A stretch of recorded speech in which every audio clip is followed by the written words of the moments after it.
Hello and welcome to our next module upon which we are talking about nonverbal communication. In this module, I want to talk with you about the channels of communication.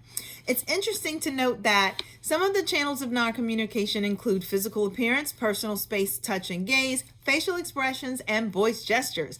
How many times have I changed the tonation of what I'm saying in this module?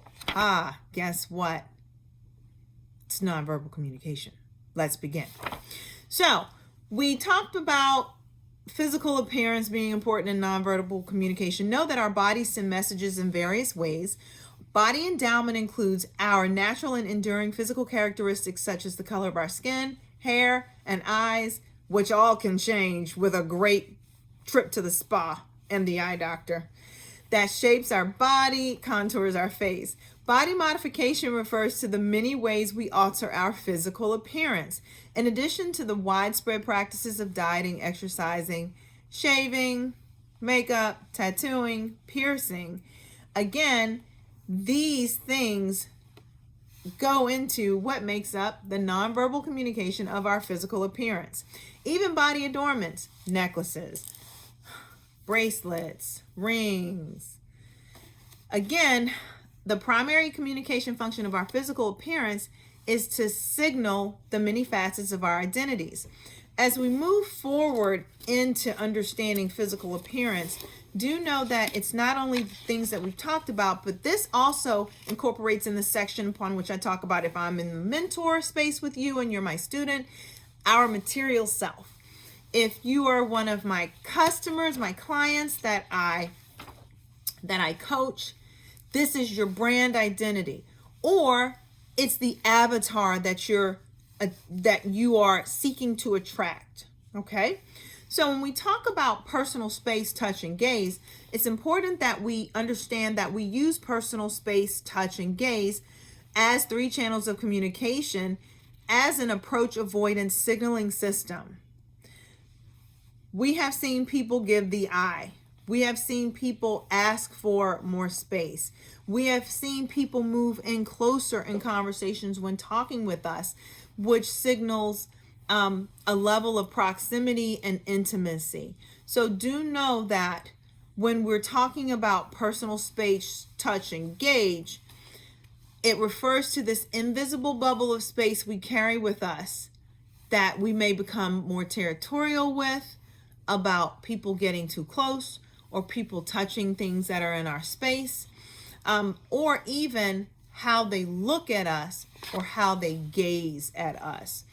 Also, let's move on and talk about facial expressions. Do understand that spontaneous facial expressions of emotion have a label. They're called affect displays. This lets others know how our emotional centers are being triggered.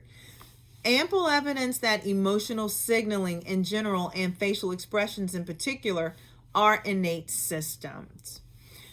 Do know also that we understand that when we give a facial expression, sometimes again, it's not really reflective of what we're intending to communicate. So we might try to look confident, for example, when our uncontrolled facial expression, called microexpression, conveys a much different and more honest message. Do understand that also sometimes we may see an emotion on a person's face because the face resembles an emotion.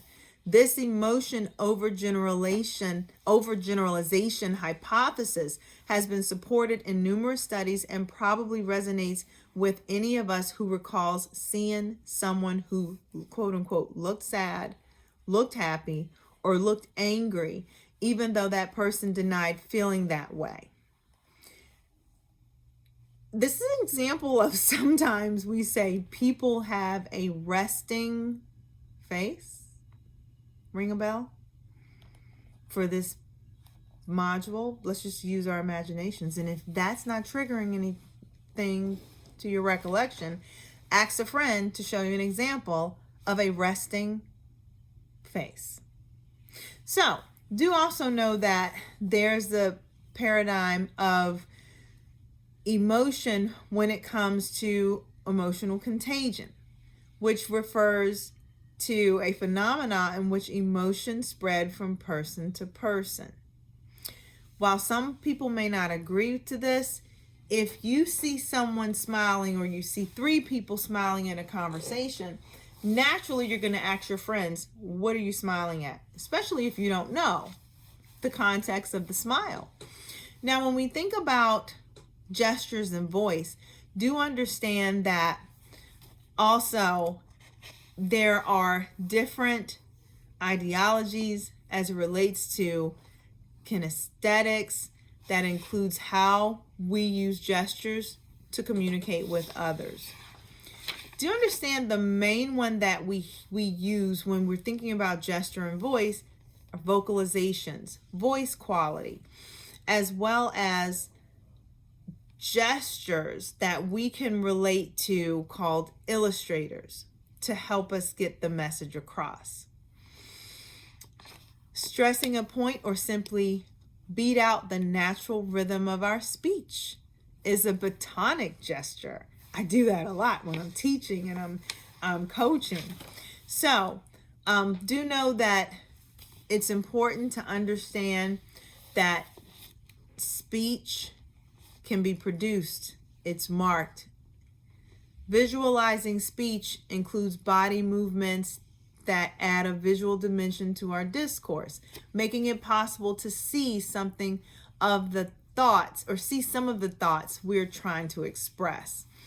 Also know that while there are other ideologies and things that are related to speech, gestures and meanings are culturally based, and do understand that before you use a nonverbal communication skill or use a nonverbal gesture, understand the cultural base upon which you are communicating with when you are in the sender-receiver exchange. For instance, a hand wave means hello or goodbye. A handshake could mean hello or goodbye. The middle finger could be an insult. Temple circle means he or she or they are not quite all there mentally. Again, using these nonverbal communication skills or nonverbal communication cues and transmuting them to another culture will give you a different result and a different meaning. As we push through the remainder of this part in this discussion, do understand that the baseline is that nonverbal communication is used in everyday life. It's used to build conversational rapport. It's used to make people feel more comfortable and more welcomed into the conversation. It's important to also understand that while the behavior aspect of nonverbal indicators can include intimacy, expressiveness, composure, and engagement, it relates to a level of high involvement or low involvement. High involvement could be an example of eye contact, where low involvement is gaze avoidance. High involvement in terms of intimacy can be direct body and facial orientation. Low involvement could be indirect body and facial orientation.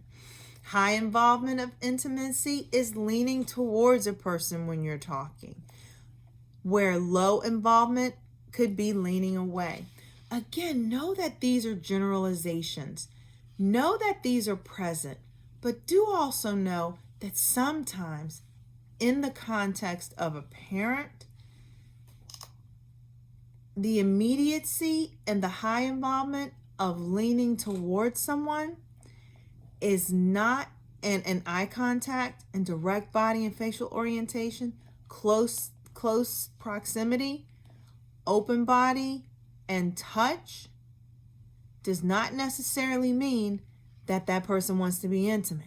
It could be your mother mad because they found out that you were on TV protesting when they fought to support you to get in that graduate program, and you decided that the stipend they were giving you wasn't enough and you wanted more.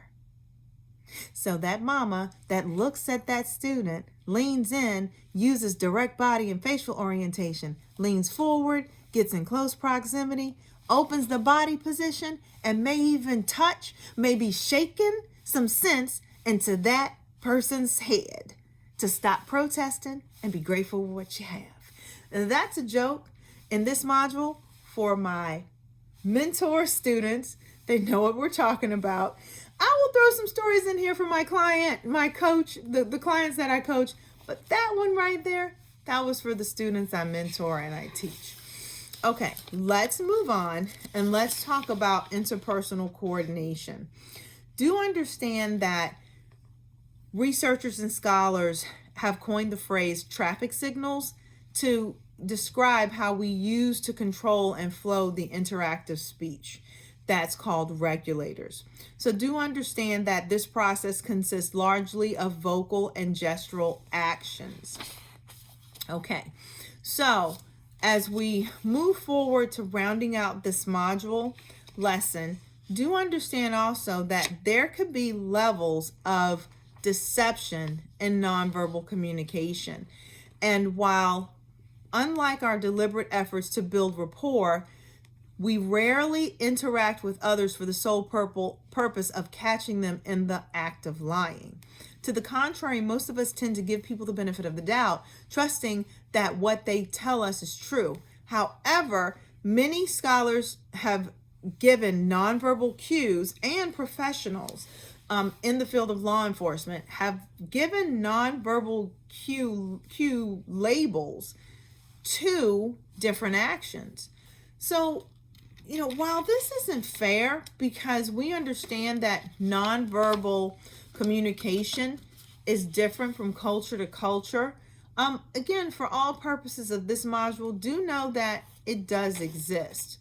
And when people are looking at different cues, like for instance, whether you look to the left or the right before you answer a question, many people have given attributes of not telling the truth to people who are communicating in that era.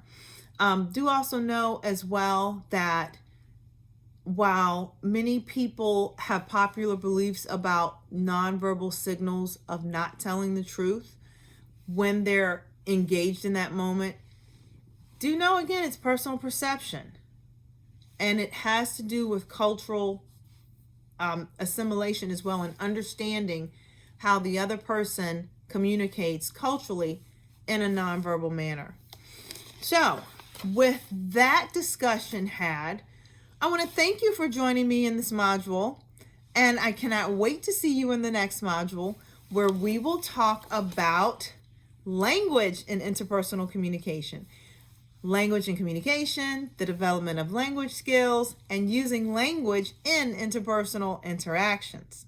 So, until next time, thank you again for joining me, and I look forward to seeing you in the next module.